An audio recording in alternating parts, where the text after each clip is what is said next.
Bonjour à toutes et bonjour à tous. Bienvenue à ce webinaire Parlons RH. Je suis Manon Consul, Content Manager chez Parlons RH. Et aujourd'hui, je reçois Paul Guilleret, expert SIRH chez Sigma RH. Bonjour Paul. Bonjour Manon, merci de m'accueillir. Merci à toi d'être avec nous aujourd'hui. Pendant les prochaines 45 minutes, on va parler d'un sujet qui transforme en profondeur la fonction RH, qui est l'intelligence artificielle, et plus précisément comment est-ce qu'on allie performance et sécurité sans compromis quand on utilise l'intelligence artificielle. Quelques mots avant de te laisser la parole, Paul, pour que tu te présentes sur les sommaires et sur les modalités du webinaire. Donc, ce webinaire sera divisé en 3 grandes parties. Dans un premier temps, on posera un peu le contexte. Ensuite, on verra les différences entre IA public, IA privé, etc. Et puis, dans la troisième partie, on verra les champs d'application, c'est-à-dire les cas d'usage de l'IA en RH. Ces 3 grandes parties seront suivies de temps d'échange avec vous pour répondre à toutes vos questions. Donc, n'hésitez pas à utiliser les outils d'interaction à votre disposition. Je vois que vous avez déjà commencé à utiliser le chat pour nous dire bonjour. Donc, bonjour encore une fois à toutes et à tous. En revanche, si vous avez des questions à poser à Paul pendant les pauses de questions, je vous invite plutôt à utiliser la boîte à questions qui se trouve juste à côté de l'onglet chat, puisque ce sera plus facile pour nous d'aller piocher dans cette boîte à questions. J'ai fait le tour, donc Paul, est-ce que tu peux te présenter et présenter Sigma RH peut-être pour commencer ? Merci pour l'introduction. Juste un petit mot pour compléter ce que tu viens de dire par rapport aux questions. Il y a l'un de mes collègues qui s'appelle Naofal Akale qui est connecté. Il est dans le chat. Donc, si jamais vous avez des questions techniques qui sont liées à l'IA, Naofal, c'est le monsieur IA chez Sigma RH et il se fera un plaisir de vous répondre. Donc, n'hésitez pas. Moi, pour me présenter, donc je suis Paul Guilleret, je travaille chez Sigma RH. Sigma RH, c'est qui, c'est quoi ? C'est 150 personnes qui travaillent ensemble pour développer, commercialiser et faire le déploiement d'une solution SaaS SIRH. Donc, on a une couverture fonctionnelle très large au travers de notre SIRH. On a 19 modules qui viennent composer la solution. Sans rentrer trop dans le détail, parce que je pourrais y passer facilement 30-45 minutes, mais pour vous donner une vue d'ensemble de ce qu'on couvre, on a une suite autour de la gestion administrative, une suite autour de la gestion des temps et des activités, une autre suite sur la gestion des talents, avec entretien, recrutement, formation et GEPP, et 2 autres suites qui sont sur la santé, sécurité au travail, et la dernière sur les relations sociales. Donc voilà, vraiment une couverture fonctionnelle très large. On a 255 clients au total. On s'adresse essentiellement à des ETI ou des grandes entreprises. Donc que ce soit sur, j'ai envie de dire un spectre assez précis ou sur une couverture fonctionnelle plus large, ça c'est au choix. Ce sont nos clients qui viennent composer et activer les modules dont ils ont besoin au fur et à mesure. Un petit mot quand même pour vous expliquer notre présence aujourd'hui sur ce webinaire. Sigma RH, c'est une société qui est franco-canadienne, ça fait plus de 30 ans qu'elle existe.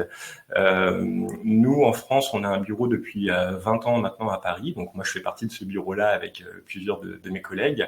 On est une vingtaine de collaborateurs et à Paris, on retrouve des équipes de chefs de projet, des consultants qui sont chargés de faire le déploiement et d'accompagner nos clients français. Et moi, je suis plutôt en charge de la partie commerciale. Et voilà, nos ambitions, c'est d'aller accompagner de plus en plus de TI ou de grandes entreprises sur le marché français. Et on se parle encore une fois aujourd'hui parce que chez Sigma RH, on propose depuis octobre 2024, officiellement, on a lancé et intégré des fonctionnalités IA dans notre solution applicative. Donc voilà, je pense que c'est un sujet qui est très à la mode et au goût du jour. Il y a beaucoup de choses à dire sur la sécurité, sur les performances RH et sur des cas d'usage. Dont des sujets dont on va parler juste dans quelques instants.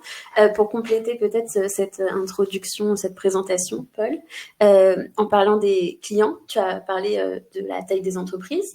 Est-ce que vous adressez aussi à tous les secteurs ou... On s'adresse à tout secteur d'activité, que ce soit public, privé. J'ai envie de dire en RH, en gestion administrative, finalement, il y a peu de spécialisation verticale. Chez Sigma RH, on est en capacité de suivre toutes les règles de n'importe quelle convention collective. Donc, comme ça nous permet de nous adresser au marché dans son ensemble. Merci. Est-ce que tu veux nous parler aussi de votre positionnement ou de votre plus-value? Bah oui, avec plaisir. Nous, notre positionnement, c'est d'avoir un SIRH, je l'ai dit tout à l'heure, global et modulaire. Donc, nos clients, quand on va démarrer avec eux, ils vont vraiment sélectionner le périmètre qui les intéresse. Et nous, on va s'inscrire comme un partenaire dans la durée. Je vais prendre l'exemple d'un client chez nous qui est le groupe Partouche. Je pense que tout le monde connaît Partouche, les casinos. Ils ont démarré avec nous sur la partie GTA, gestion des temps. Et ça, c'était il y a un peu plus de 10 ans maintenant. Et aujourd'hui, on les équipe sur la quasi-intégralité des modules de Sigma RH. Ils sont clients sur une quinzaine des 19 modules qui existent. Donc nous, si vous voulez, notre leitmotiv, c'est de vraiment suivre la croissance d'une société et l'évolution de ses besoins. Parce que Partouche, dans l'année 1, ils avaient besoin de GTA. Dans les 3 années qu'on suivi la signature du contrat, ils ont besoin de mettre en place tout ce qui était suivi de recrutement, formation. Donc comme ça, au travers de notre système évolutif, on a pu les accompagner. Et ça, c'est tout l'intérêt de travailler avec un éditeur qui propose une solution intégrée. Pour Partouche, c'était assez confortable parce que il n'y avait pas besoin de multiplier des contrats ou d'aller rechercher différentes solutions sur le marché parce qu'ils avaient déjà un fournisseur qui permettait de couvrir ce besoin-là. Généralement, ça coûte moins cher de travailler avec un seul éditeur que de multiplier des contrats avec différents éditeurs best of breed. Et il y a aussi tout le sujet qui est lié après au traitement de la donnée. Parce que nous, comme on a une solution SIRH sur laquelle on va pouvoir retrouver l'ensemble des données du collaborateur, de son dossier, recrutement, entretien, formation, encore une fois, santé, sécurité ou peu importe, toutes ces données-là, elles vont être exploitées et centralisées sur la même base. Et derrière, en termes de production de rapports, de reporting ou de communication, c'est beaucoup plus facile de produire ces rapports si toutes les données sont au même endroit que si elles sont dispatchées à droite à gauche, encore une fois, sur différents logiciels. Parce que si elles sont dispersées, ça va nécessiter derrière de créer un entrepôt de données, de récupérer toutes les informations, de les retraiter. Et ça peut être très long et source d'erreur. Donc voilà tout l'intérêt de Sigma.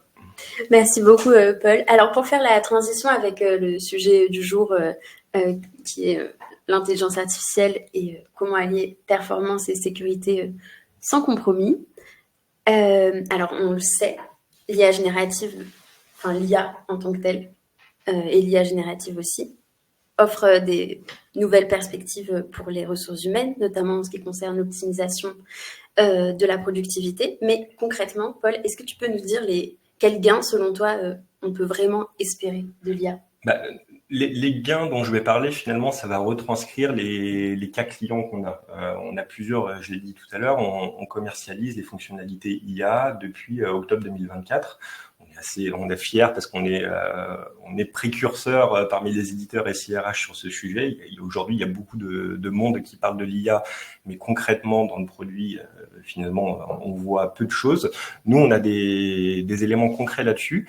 Et la valeur ajoutée, la première qui ressort de ça, est-ce que nous retranscrivent nos clients ou nos prospects quand on leur montre les cas d'usage. Le premier qui vient à l'esprit, c'est l'accélération de la saisie des données. Et derrière, la valeur ajoutée, ça va être de venir gagner du temps. Moi, j'ai lu quelques études ou cas où, par exemple, il y avait des sociétés qui ont des fonctions de recruteurs. Un recruteur, il pouvait gagner jusqu'à 10 heures par semaine dans le traitement et la saisie des informations des CV. Parce qu'un recruteur, il va recevoir des centaines et des centaines de CV chaque semaine. Donc, plutôt que d'aller saisir ça avec ses petits doigts dans l'application, l'IA va pouvoir automatiser toutes ces informations et faire la saisie pour lui. C'est quand même un travail qui est pas très intéressant de faire de la saisie. Donc, pour le collaborateur, ça va le décharger d'une partie du travail, j'ai envie de dire, où généralement il y a peu de valeur ajoutée. Et puis, ça va lui permettre, lui, de se recentrer sur des tâches où il aura, beaucoup plus d'intérêt humain. Il va pouvoir mettre en œuvre tout son savoir, toute sa formation RH, plutôt que de passer du temps à saisir de l'information. En termes de retour sur investissement aussi, c'est hyper important parce que, encore une fois, je parlais d'une étude que j'ai lue d'un recruteur qui gagnait 10 heures par semaine. En termes de temps et en termes d'argent, parce que bien évidemment, il y a un coût horaire qui est lié à ce travail du recruteur, ça permettait, et j'avais lu qu'une grande entreprise qui avait un service de 20 ou 30 recruteurs, ça lui permettait d'économiser 2 millions d'euros de masse salariale par an. Donc, c'est quand même assez énorme. Donc ça, c'est ce que je peux dire autour de l'accélération de la saisie des données. L'autre évolution, c'est l'interaction intuitive au langage naturel. Ça, je dirais que c'est depuis l'arrivée de ChatGPT 3.5, pour ceux qui sont un peu techniques ou pointus sur le sujet, ça c'est une version de ChatGPT qui est apparue en 2023. Depuis cette livraison-là, on a vu vraiment une grosse progression des IA. Maintenant, on parle à l'IA. Avant, je pense que tout le monde l'a connu sur un site de e-commerce, par exemple. On avait toujours le chatbot qui s'ouvrait en bas à droite et on pouvait poser des questions et réponses. Mais dans ces systèmes-là, on sentait bien qu'en fait, c'était un peu joué d'avance. On avait un arbre décisionnel et finalement, on posait la question, ça envoyait vers un oui/non, il y avait tout l'arbre qui descendait comme ça. Maintenant, l'IA générative, elle a fait tellement de progrès qu'il y a plus ces arbres décisionnels. Et un utilisateur, il peut poser sa question naturellement dans un chatbot. Le chatbot va comprendre précisément la nature de la question et va pouvoir faire une réponse personnalisée. Donc ça, c'est quand même très différenciant par rapport à ce qu'on a connu avant. Et je dirais que ça va servir à différents niveaux dans l'entreprise. Parce qu'il ne faut pas oublier que dans un SIRH, je le rappelle, il y a quand même généralement 3 populations distinctes qui utilisent l'application. On va avoir les collaborateurs qui vont avoir accès à leur espace personnel pour saisir des congés ou poser des questions RH. On va avoir les managers RH ou les administrateurs RH qui, eux, finalement, ils veulent un logiciel qui va leur permettre de gagner du temps, d'avoir de la fluidité. Et on a ensuite la population des dirigeants qui, eux, finalement, le SIRH, ils vont pas trop rentrer dedans, c'est parce qu'ils les intéressent, mais ils veulent s'équiper d'un système qui plaît à tout le monde. Et quelque part, les dirigeants vont avoir la paix sociale, qui coûte pas trop cher et qui va quand même leur permettre aussi de sortir des rapports ou des KPI pour piloter l'entreprise. Donc finalement, on a un logiciel qui va s'adresser et répondre à des besoins différents. Et je parle de ça parce que l'interaction intuitive en langage naturel, elle va concerner ces 3 types de populations. Même chose pour la gestion documentaire. Là-dedans, on va retrouver la possibilité, toujours via, je prends l'exemple du chatbot, la possibilité pour un salarié de pouvoir poser une question relative à sa convention collective. Et comme le chatbot du SIRH, on l'a alimenté avec la convention collective ou l'accord d'entreprise de l'établissement dont fait partie le salarié, la réponse, elle en sera que pertinente parce que elle sera basée sur les documents réels et concrets. On ne va pas se baser sur une réponse assez large de la loi et qu'on va retrouver dans Google. Donc là, on va vraiment s'appuyer sur des textes très précis. Le côté aide à la prise de décision, ça permet, ça recoupe un petit peu aussi ce que j'ai dit juste avant, c'est qu'on va pouvoir faciliter des prises de décision à partir peut-être de documents, poser des questions au chatbot, obtenir de la synthèse.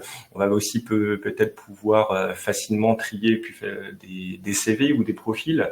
Là, je vais prendre l'exemple d'un recruteur, parce que généralement, ce qui se passe, que je reprends mon exemple, le recruteur, il reçoit une centaine de CV par semaine. C'est impossible pour un humain de mémoriser tous les profils, toutes les compétences, tout ce qu'ils ont dedans. Et finalement, si un poste s'ouvre, qu'est-ce qui se passe dans la vie concrète? C'est que le recruteur, il va reprendre les 20 derniers CV qui sont en papier en haut de sa pile. Oui, c'est vrai. Et finalement, tous les autres CV, ils arrivent dans un cimetière de CV Tech où personne ne va jamais. Oui, vous rigolez maintenant, mais c'est la vérité. Et l'avantage d'une IA, encore une fois, avec les données qui sont bien saisies, donc ça va enrichir la qualité des données, c'est que derrière, avec l'IA, on va pouvoir interroger justement cette CV Tech, ce cimetière où on ne va jamais, pour demander, tiens, ressors-moi les candidats qui ont telle compétence et qui vont être les plus intéressants par rapport au poste que je veux. Et donc là, on va se baser sur une recherche très large, vraiment basée sur des compétences et non pas sur les 20 derniers CV que j'ai reçus. Donc ça aussi, ça a de la valeur. Et enfin, et le dernier, donc c'est l'alignement des collaborateurs avec les objectifs de l'entreprise. Parce que dans un SIRH, aujourd'hui, on peut, au travers de différentes fonctionnalités de l'IA, permettre de suivre des objectifs globaux. Je vais prendre l'exemple là de la gestion des entretiens. Je reprends toujours aussi mon exemple du client Partouche. Partouche, ils ont fait beaucoup de croissance externe et ils ont des sites un peu partout en France avec des règles de gestion différentes qui sont liées justement à ces acquisitions qui sont faites dans le temps. La difficulté qu'ils ont pour gérer des entretiens et exploiter les données qui viennent de ces entretiens, c'est que les managers, personne de la même manière d'un site à l'autre, de mener un entretien. Personne ne pose les mêmes questions, il n'y a pas de méthodologie. Avec l'IA, On va permettre aux managers de partouche, quand ils vont lancer leur entretien avec un collaborateur, d'avoir une trame avec des questions pré-complétées par l'IA. Et ces questions pré-complétées, en fait, elles vont suivre une méthodologie qui peut être définie par le siège. Okay. Donc, on peut avoir une méthode d'évaluation en suivant des objectifs SMART qui est définie par le siège. Et comme ça, quand le manager arrive sur sa page, il a toutes les questions qui sont en lien avec cette méthodologie-là. Donc ça permet d'harmoniser les process. Et encore une fois, derrière, ça va permettre d'exploiter beaucoup plus facilement et librement la donnée. Merci Paul pour ces premiers éléments. Juste un dernier point, si je peux synthétiser la valeur ajoutée ou les valeurs ajoutées que l'IA peut amener. Bon, la première, j'en ai parlé, c'est le gain de temps. Le deuxième, ça va être d'améliorer la qualité des données. La troisième, ça va être de faciliter le plus possible le travail des gestionnaires RH et de les recentrer sur des tâches un peu plus intéressantes intellectuellement parlant. Ce point-là, on peut aussi le mettre en relation avec un quatrième point qui est la rétention des équipes RH. Parce qu'il y a beaucoup de turnover sur ces populations-là, sur ces fonctions. C'est difficile de garder des bons gestionnaires RH. Et moi, j'ai toujours tendance à dire que pour garder des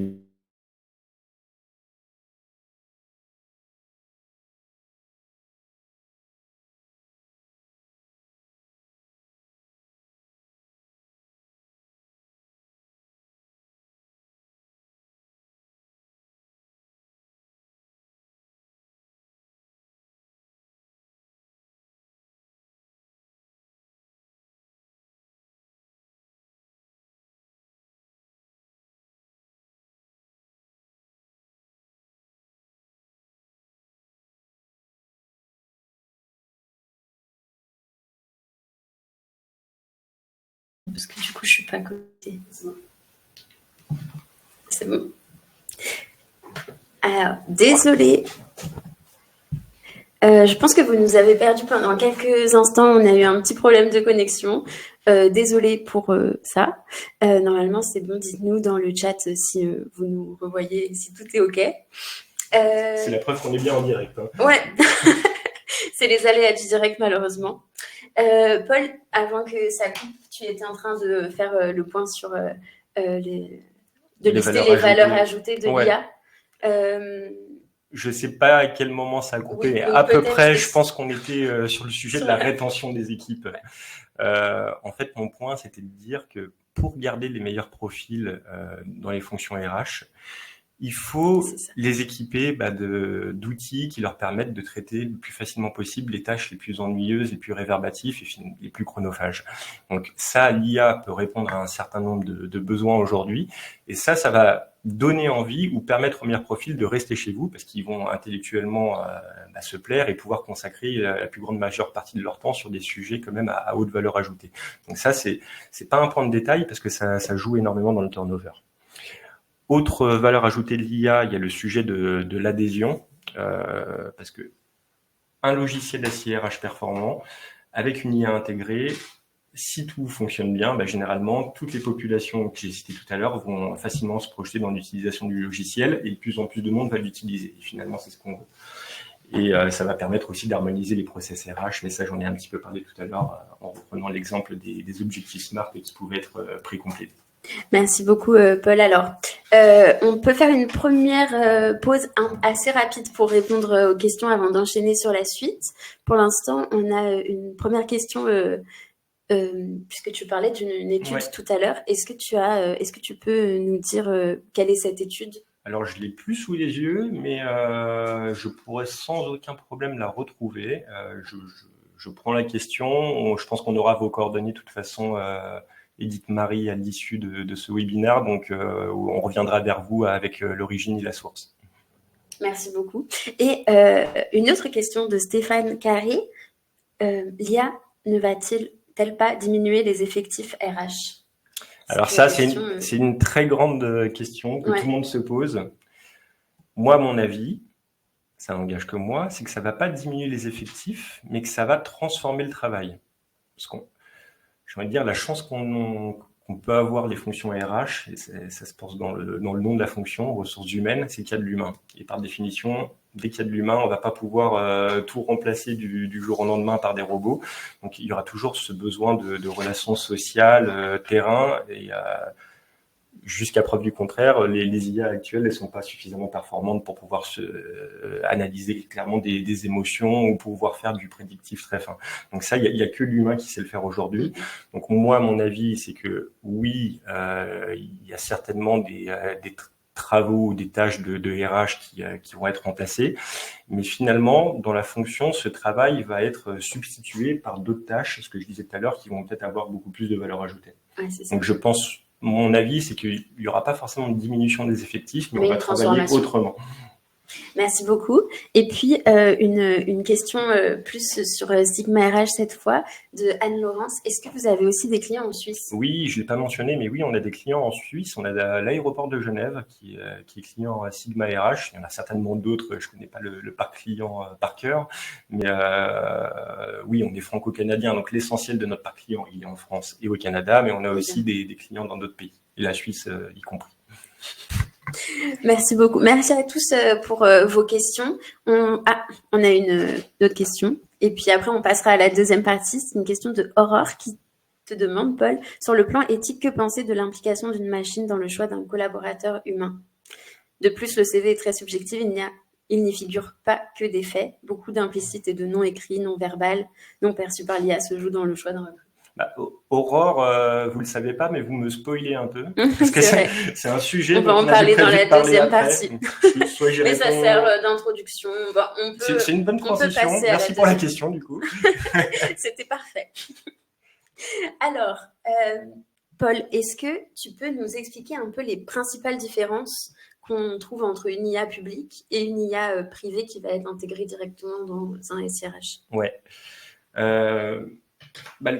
La première chose, je vais parler de sécurité ici, c'est que dans une IA publique, et j'ai souvent la remarque de pas mal de gestionnaires RH, ils me disent, mais moi, quel est l'intérêt d'avoir une IA intégrée à mon applicatif RH aujourd'hui? Je peux très bien aller sur Internet, ouvrir un onglet de ChatGPT et je lui pose mes questions et j'ai comme ça mon IA.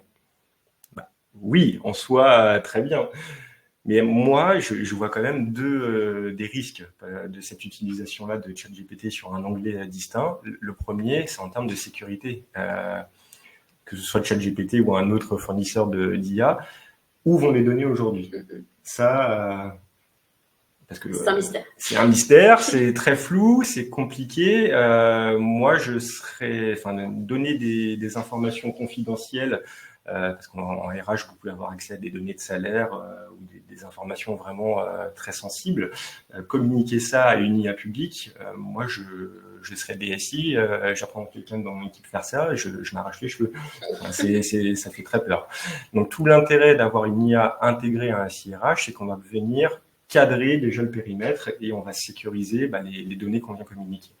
Nous, notre positionnement, si vous voulez, chez Sigma RH, parce qu'on a paramétré l'IA d'une certaine manière, et on est parti de deux postulats. On a décidé que chez nous, l'IA, elle n'apprendrait pas. Donc, chaque environnement client est isolé, et toutes les questions qu'un RH peut venir poser au travers de l'IA ne vont concerner que son environnement. Les réponses de l'IA ne vont pas se baser sur les données d'un autre client ou d'un environnement voisin. Donc, on va vraiment se limiter à son environnement cloisonné. L'autre intérêt de ça, c'est que ça permet de limiter les risques de fuite de données. Donc ça, c'est hyper important. L'autre sujet, c'est que ça recoupe un peu ce que j'ai dit, mais que chaque environnement chez nous est propre. Et donc, pas éviter tout risque de fuite. Donc maintenant, pour l'autre intérêt d'avoir l'IA privée et intégrée, encore une fois, je vais parler de mon application, mais ça permet de définir les règles du jeu. Aussi en termes d'accès auquel un collaborateur peut avoir accès. Je me mets dans la peau d'un gestionnaire RH. Et demain, si mon rôle n'est pas sécurisé, et je peux tout à fait demander quelle est la rémunération de mon PDG. Ça peut être une information très sensible, très confidentielle. Si l'IA, elle n'est pas programmée pour savoir que ce collaborateur n'a pas le droit d'accéder à cette donnée, elle va y répondre. Et il y a un gros risque. Okay. Donc nous, notre conseil, c'est vraiment de passer par des applications où à partir du moment où un collaborateur se logue, on connaît son rôle dans l'entreprise, on connaît son périmètre, à quelle information, à quel collaborateur il peut avoir accès en termes de données, et il ne pourra pas utiliser l'IA ou le chatbot de manière un peu malveillante ou détournée pour avoir accès à des informations dont normalement il ne pourrait pas avoir la nature, ou alors pour utiliser l'IA pour d'autres finalités que le RH. Encore une fois, nous, dans Sigma RH, si quelqu'un demande le résultat du PSG mardi soir en Ligue des Champions ou la recette d'un clafoutis, il n'aura pas la réponse parce que c'est complètement déconnecté de son champ d'action dans les RH. Voilà, ça permet quand même de recentrer et de reposer les règles du jeu. Après, ouais, vas-y, tu avais une question ? Non. L'autre sujet par rapport à la conservation des données, mais j'en ai un petit peu parlé, nous, et ce ne sera pas forcément le choix de tous les éditeurs, je pense, de SIRH, on a vraiment fait un but et un objectif premier, c'est la sécurité de vos données. Donc, on n'apprend pas et on ne garde pas en mémoire les informations. Ce ne sera pas réutilisé pour entraîner des modèles ou des scénarios d'IA.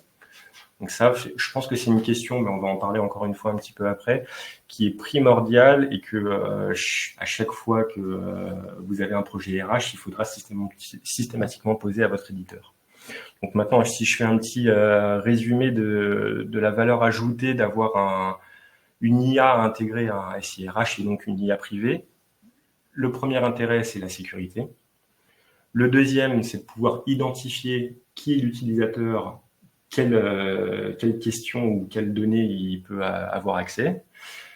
On va aussi pouvoir pré-prompter, parce que aujourd'hui, toute la difficulté de bien utiliser une IA sur le chat GPT, ça va être de rédiger un bon prompt pour avoir une bonne réponse. En étant connecté directement au SIRH, il n'y a pas besoin de rédiger le prompt. Okay. Parce qu'on sait qui est le lien. Donc, on va gagner du temps et on sait que le pré-prompt, ça c'est dans les paramétrages, c'est transparent pour l'utilisateur, mais il va être correctement rédigé. Donc, on gagne du temps et encore une fois, on définit les règles du jeu. Autre aspect hyper intéressant, c'est que ça va, en cas d'audit et de certification, il y a beaucoup de DSI qui me posent la question. Aujourd'hui, régulièrement, je dois fournir des certificats pour obtenir ma certification ISO et être compliant. C'est très difficile de fournir des certifications ISO ou de les obtenir si on a des IA ou des systèmes qui sont éclatés. C'est beaucoup plus facile si tout est centralisé au même endroit parce que ça va faciliter la vie du SI et l'obtention de son certificat. Et le dernier point que je peux citer, c'est que ça va permettre aussi d'avoir une interface uniforme et cohérente, que l'IA, on va l'utiliser dans l'applicatif et encore une fois, pas sur un onglet à côté. Ça va éviter aux utilisateurs d'aller switcher d'un écran à l'autre. Tout est au même endroit, ça va être plus facile pour l'utilisation. Ok, super. Et alors, concrètement, quels sont les atouts d'une IA privée adaptée aux usages RH? Là, je vais surtout parler de la différenciation entre une IA qui serait dans un système RH décentralisé, donc avec plein d'applicatifs, versus une IA qui est dans un SIRH global décentralisé. Le gros désavantage d'avoir une IA dans des applicatifs dispersés, c'est que y a une IA par applicatif. Et on le sait, on l'a dit, répété plusieurs fois ici et pas que, une IA, pour qu'elle soit performante, elle a besoin de données.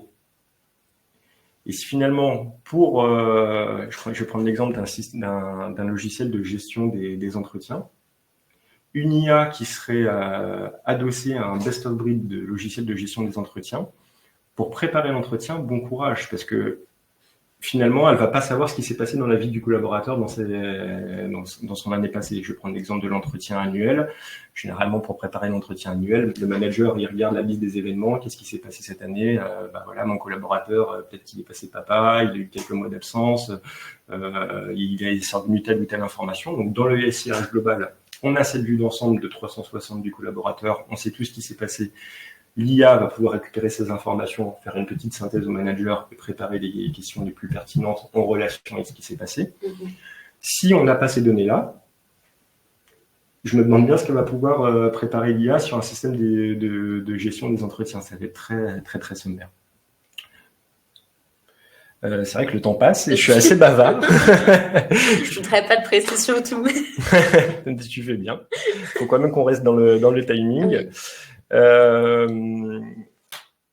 Et puis, non, mais les autres liens qui sont en relation sur ce tableau recoupent un petit peu ce que je viens d'expliquer. C'est que, bien évidemment, pour que une intelligence artificielle donne toute sa quintessence, il faut qu'elle utilise, encore une fois, des données qui sont au même endroit pour être le plus précis possible. Donc voilà, c'est nous, notre vision des choses, c'est que une IA, elle doit être sur un SIRH global. Ça n'a pas de sens d'avoir une IA sur différents systèmes parce que finalement, elle va pas apprendre et elle va pas être performante. En synthèse, c'est ça que je vais expliquer. Merci Paul. C'est bon. Alors, quelle question poser à un éditeur de logiciel? Alors, c'est les grandes questions que vous voyez apparaître sur cette slide, c'est celles qu'on vous recommande de poser systématiquement à un éditeur dès que vous avez un projet. Nous, pour information, il n'y a plus aucun cahier des charges ou aucun appel d'offres dans lequel on ne voit pas un volet qui est lié à l'intelligence artificielle.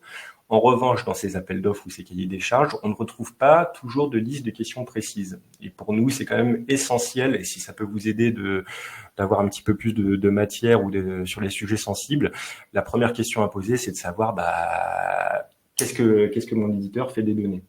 Est-ce qu'elles vont être réutilisées? Est-ce qu'elles vont être alimentées sur des dossiers d'autres clients? Voilà, quel est le risque de fuite? C'est toutes ces questions-là qui sont en lien avec la première question. Le deuxième sujet, c'est quels sont les grands cas d'usage proposés. Alors ça, c'est aujourd'hui, c'est un grand sujet dans les RH et tout n'est pas encore sec et bien défini. Je pense qu'on va apprendre aussi au fur et à mesure. Il y a certains cas d'usage auxquels nos clients ont pu nous faire penser et ça nous a aidé, nous, en tant qu'éditeurs, à venir développer et proposer des solutions. Nous-mêmes, en tant qu'éditeurs, on a pensé à certains cas d'usage, mais je suis convaincu qu'il y a certains cas auxquels on n'a pas encore pensé aujourd'hui et qui vont apparaître dans les années à venir.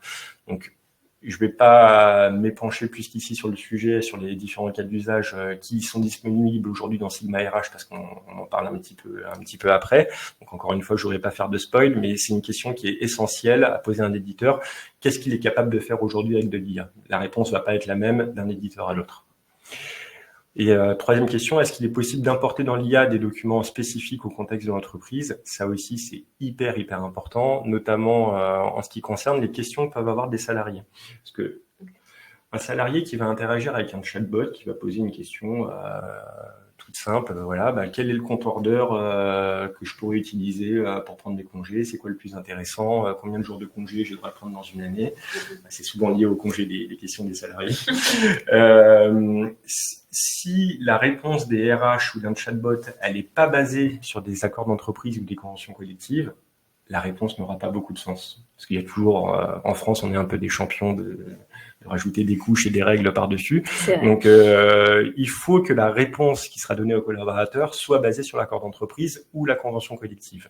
Et ça, c'est possible parce qu'on peut aujourd'hui, dans Sigma RH, alimenter ce qu'on appelle un RAG. Donc, dans le RAG, on va déposer tous ces documents-là, conventions, etc. Et la réponse qui va être apportée par le chatbot va venir de ces documents. Et on va même être en capacité de sourcer et de dire, voilà, c'est à telle page, à tel paragraphe de l'accord d'entreprise qu'on te donne la réponse. Donc ça, c'est encore une fois, c'est un gros avantage pour des organisations décentralisées qui auraient des règles de gestion différentes, parce que ça, c'est une plaie à gérer pour des administrateurs RH, parce qu'ils doivent tout le temps jongler de texte en texte. Ça, encore une fois, il y a de l'IA qui fait ça très bien aujourd'hui et qui peut les soulager. Et autre sujet à poser, c'est quelles sont les possibilités de personnalisation? Qu'est-ce que je peux faire avec mon IA? Est-ce que je peux lui demander de me préparer des trames d'entretien d'une certaine méthode ou pas? Ou est-ce que ce que vous proposez vous en tant qu'éditeur, est-ce que c'est du standard et je peux pas y toucher? Ça, je crois que c'est une question qui est primordiale et qu'il faut poser. Et là encore, ça diffère d'un éditeur. Exactement. Merci Paul. Et puis enfin, c'est peut-être un des piliers de la sécurité quand on utilise l'IA, c'est de garder en tête que ça reste un outil et que l'humain reste maître, finalement. Ouais. C'est ce qu'on disait tout à l'heure, l'IA ne remplacera jamais l'humain. Jamais. À Elle va faire gagner du temps, elle va aider à la décision, mais attention là-dessus, il y a un risque. Hein. ChatGPT n'a aucune responsabilité juridique. Donc derrière, c'est l'humain, c'est l'entreprise qui va assumer la responsabilité s'il y a une erreur. Donc nous, on recommande énormément aux collaborateurs, aux managers RH lorsqu'ils vont faire une réponse, de vérifier et recouper ce que dit l'IA et est-ce que c'est vrai, est-ce qu'on peut s'appuyer à 100% dessus. Donc voilà, encore une fois, le but de l'IA, c'est de suggérer une réponse, de gagner du temps. Il faut être vigilant, il faut toujours recouper les informations. Petite anecdote sur le sujet des IA qui pourraient donner des informations fallacieuses ou tronquées. Je vais un peu sortir du domaine RH là-dessus. J'aime beaucoup les échecs. Et en fait, il y a eu une expérience qui a été menée il y a quelques semaines d'une partie d'échecs qui a été faite entre ChatGPT et OpenAI. Et en fait, c'est fou ce qui s'est passé, parce que les deux sont hyper puissants, donc on met deux ordinateurs hyper puissants, j'ai envie de dire, normalement ça doit finir en match nul, enfin ça va se neutraliser. Et la partie d'échecs s'est conclue avec, je ne sais plus lequel des deux, le système qui a fini par tricher. Parce que comme l'IA, en fait, elle a compris qu'elle n'arriverait pas à vaincre son adversaire, qui était aussi forte que lui en matière de puissance de calcul, donc elle a triché, elle a déplacé le cavalier d'une manière complètement illicite, ce qui lui donnait un avantage dans la partie. Donc voilà, c'est un exemple parmi d'autres, mais ne pas se fier aux IA et toujours recouper. L'exemple m'avait amusé. Merci, Paul. C'est bon pour toi sur cette slide? Peut-être pour faire le lien avec la question précédemment posée sur les points de vigilance ou les risques qui peuvent être engendrés sur l'IA. Les risques de biais, là je vais prendre le domaine du recrutement. Parce que c'est vrai que il y a beaucoup de logiciels de recrutement qui permettent de faire du pré-tri de CV, de candidats. Le risque de ça, c'est que si on éduque et on entraîne l'IA à rejeter plus facilement, désolé pour l'exemple, mais plutôt des femmes, malheureusement c'est encore la réalité dans certains cas. Si on voit que le recruteur rejette plutôt des profils féminins ou plus âgés, et automatiquement, l'IA, pour ses futures présélections de candidats, elle va se baser sur ce qui avait été réalisé. Et donc ça va créer des biais. Donc l'IA, automatiquement, va privilégier des profils masculins et jeunes, et c'est complètement discriminant, et ça n'a pas de sens. Donc il faut être très très vigilant de la manière dont on va apprendre à l'IA, et toujours avoir un petit garde-fou, et je pense prendre du temps une fois par mois ou chaque trimestre pour vérifier que la manière dont est fait le travail par l'IA est conforme à ce qu'on en attend. Donc ça, il faut dégager du temps pour le faire. Voilà. J'ai pas plus à ajouter. Merci beaucoup, Paul. Alors, il nous reste pas énormément de temps pour ce webinaire, donc je vous propose de passer tout de suite à la troisième partie pour avoir le temps d'explorer les différents cas d'usage de l'IA avant de prendre quelques questions s'il nous reste un peu de temps. Sinon, n'hésitez pas à contacter Paul à l'issue du webinaire pour lui poser toutes vos questions également. Quelques cas d'usage de l'IA que vous voyez apparaître ici, on les a décomposés finalement en trois grandes thématiques. Les premiers qui concernent le temps de saisie, et l'objectif, encore une fois, ça va être de gagner du temps. Donc là, ça va être la possibilité, avec n'importe quel type de document, de pouvoir le déposer dans le système, et automatiquement, l'application va reconnaître les champs, les informations, si c'est un CV, le nom, le prénom, les compétences, etc. Donc gagner du temps. L'autre idée, autre cas d'usage, c'est de pouvoir faire de l'analyse et du résumé de dossier. Donc là, je vais reprendre mon exemple des entretiens, mais on pourrait très bien avoir, on le voit beaucoup en visio, mais ça pourrait être intégré dans un système SIRH, une IA qui écoute l'entretien et qui fait un résumé derrière. Donc ça va permettre de faciliter le compte rendu et qu'il soit le plus propre possible. On va pouvoir aider aussi à la production de rapports. Et le dernier point, ça va être, j'en ai, je pense, assez largement parlé auparavant, mais d'interagir naturellement avec l'utilisateur, de pouvoir poser des questions. Là, vous voyez apparaître l'exemple de demande de congé en langage naturel. Par là, on veut dire que si un collaborateur se logue dans son espace salarié, il peut très bien demain poser une question et dire « je veux partir du 13 au 15 mars, crée-moi une absence ». Et automatiquement, le système va générer la demande d'absence en prenant la date demandée et en prenant le compteur de congé le plus intéressant pour le salarié.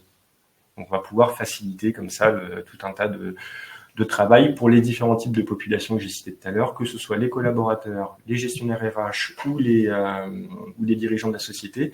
Tout le monde a y gagné avec l'IA. C'est ça qui est intéressant. Ma vision des choses, c'est que aujourd'hui, les cas d'usage s'appliquent souvent à un périmètre bien précis. Dans le futur, on n'y est pas encore, mais ça va venir de plus en plus, on va arriver dans des systèmes où finalement, le travail du gestionnaire RH, ça va plus être de naviguer de menu en menu et de faire du clic, mais directement dans le chatbot, de poser ses questions et de demander des requêtes à l'IA pour qu'elle y réponde. Donc, je vais prendre un exemple. Je suis un gestionnaire RH. Mon dirigeant me demande de me sortir la liste du personnel et de faire une étude de la masse salariale entre l'année en cours et l'année -1. Demain, le gestionnaire RH pourrait faire cette demande directement dans le chatbot et le système viendrait lui générer le rapport en question avec un beau Excel, un beau camembert. Donc, on n'y est pas encore, mais on va avoir tendance à aller de plus en plus vers là, que ce soit sur le sujet du reporting ou autre. Il y avait des questions? Ah, il y a d'abord la conclusion. D'abord, on va faire les choses dans l'ordre, je vais aller trop vite. Pour conclure, j'ai envie de dire, pour que l'IA, ça fonctionne au sein d'une société, tout passe par l'adoption des utilisateurs et par l'humain. Et là-dessus, il peut y avoir des freins, mais des freins, je pense qu'il y a beaucoup d'arguments pour les contrer. Le premier frein qu'on peut avoir, ça va être celui de la sécurité des données. Donc ça, je pense qu'on a donné suffisamment d'informations tout à l'heure pour expliquer que quand une IA est intégrée à un système, la question de la sécurité, de la fiabilité des données ne se pose plus parce que tout ça, c'est géré par l'éditeur, il y a aucun risque de fuite. L'autre frein qu'on peut avoir, c'est l'adoption par les humains, par les utilisateurs. Là, moi, mon conseil, parce que c'est humain, il y aura toujours des personnes qui vont être très geeks ou qui vont pas avoir de problème à s'adapter et à prendre en main des nouvelles fonctionnalités et ils voient la valeur ajoutée du changement. Il y a d'autres profils qui sont beaucoup plus réfractaires, on le sait très bien, et qui sont moins enclins à faire des efforts là-dessus. Moi, souvent, la réussite, c'est dans la gestion et l'accompagnement en changement. Et finalement, quel que soit le projet, c'est souvent la même méthode qui marche, c'est-à-dire de créer des groupes utilisateurs, des éléments qui sont les plus moteurs dans une entreprise et qui voient la valeur ajoutée de l'IA, qui vont utiliser ces fonctionnalités pendant quelques mois.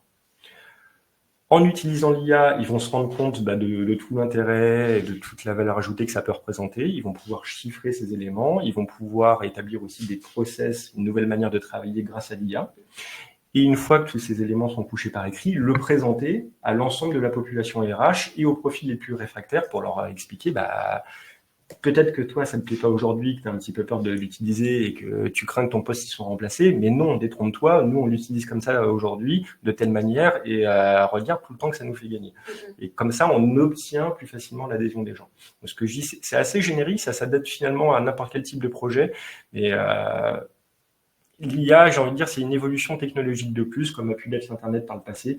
Par contre, il ne faut pas louper le virage. Et il y a un besoin de rassurer aussi. Oui, il y a un besoin de rassurer, très clairement. Merci beaucoup, Paul, pour toute cette présentation. Alors, effectivement, on a quelques questions. Donc, je crois savoir que Naoufal, j'espère bien prononcer le nom. C'est parfait. A répondu à pas mal de questions dans le chat, mais on peut peut-être en prendre quelques-unes qui sont dans la boîte à questions.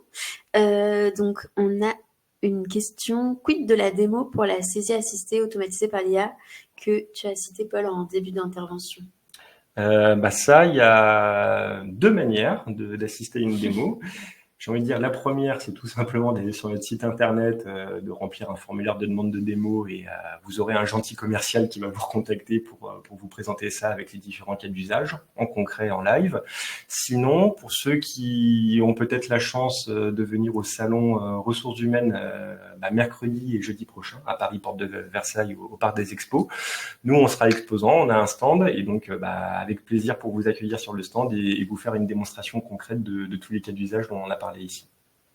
Et c'est une super transition avec mes questions de fin de webinaire, puisque je crois savoir que Naoufal a effectivement répondu aux questions qui sont dans la boîte à questions. Oui. Ah, on est dans votre solution Sigma RH. proposez-vous un organigramme dynamique? Alors, faudra peut-être préciser le sens de dynamique, mais oui, on propose bien un organigramme.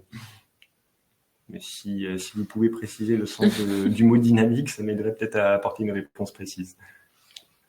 Bon, en attendant, moi, il me reste 2 questions pour toi, Paul. C'est des questions traditionnelles de fin de webinaire par le RH et tu vas pas y échapper. J'ai essayé de jouer la montre, hein, mais ça n'a pas marché. Ouais, je vois ça. Parce qu'il y a d'autres questions qui arrivent. Pour désapprendre et réapprendre avec l'IA, combien de temps est-il nécessaire? 6 mois? 1 an? Plus? Moins? Pour se former sur l'IA, pour savoir l'utiliser, ouais. Il n'y a pas de durée spécifique. Hein. Il y a beaucoup de bon sens quand même. Si vous assistez à une de nos démos sur les cas d'usage, franchement, il n'y a pas besoin de 6 mois d'apprentissage pour savoir utiliser l'IA. L'essentiel, j'ai envie de dire, c'est de comprendre le mécanisme et le gain de temps ou la valeur ajoutée que ça apporte. Après, dans l'utilisation concrète, je pense qu'1 heure ou 2 de formation maximum sur l'outil pour savoir comment bien saisir son information, ça suffit amplement. Il n'y a pas besoin de plus.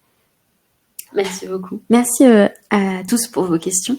Donc, coup de cœur et coup de com'. On peut commencer par le coup de com', tu en as déjà un petit peu parlé, il me semble. Le coup de com', du coup, fait redondance avec la question précédente. Le coup de com', c'est de dire que si vous voulez, encore une fois, assister à une démonstration de Sigma RH et de nos cas d'usage sur l'IA, on sera présent au Salon Ressources Humaines mercredi et jeudi prochain. Donc, venez nous voir sur le stand ou sinon directement sur notre site internet, faites une demande de démo et on prendra 30, 45 minutes, 1 heure selon vos besoins et votre disponibilité pour vous présenter tout ça. Si juste une petite précision, si vous voulez prendre rendez-vous sur le stand avec Paul, vous avez le lien qui s'affiche dans le chat qui est envoyé par Mathilde. Voilà. Et dernière question, le coup de cœur. Alors, le coup de cœur, il va être très personnel, aucun lien avec la RH, mais quand même un lien avec l'IA. Je suis un grand fan de foot et mon club de cœur, c'est l'AJOCR, le club de Giroud. En général, tout le monde connaît Giroud, ça parle. Je parle de ça parce que OCR est en très bonne voie pour se maintenir en Ligue 1. C'est une petite victoire pour nous. Et il y a une petite chanson qui a été faite par des supporters d'OCR et qui a été faite avec l'aide de l'IA. La chanson, honnêtement, moi je la trouve pas incroyable, mais ça m'a fait rigoler, ça m'a fait sourire d'entendre ça, et j'ai cru entendre qu'ils voulaient en faire d'autres, les groupes de supporters. Donc je trouvais que c'était un cas d'utilisation assez rigolo de l'IA, et il y a d'autres choses à suivre comme ça. Ok, donc l'IA dans le SIRH, un peu mieux que l'IA en musique. Ouais, au niveau des performances, clairement. C'est une belle conclusion.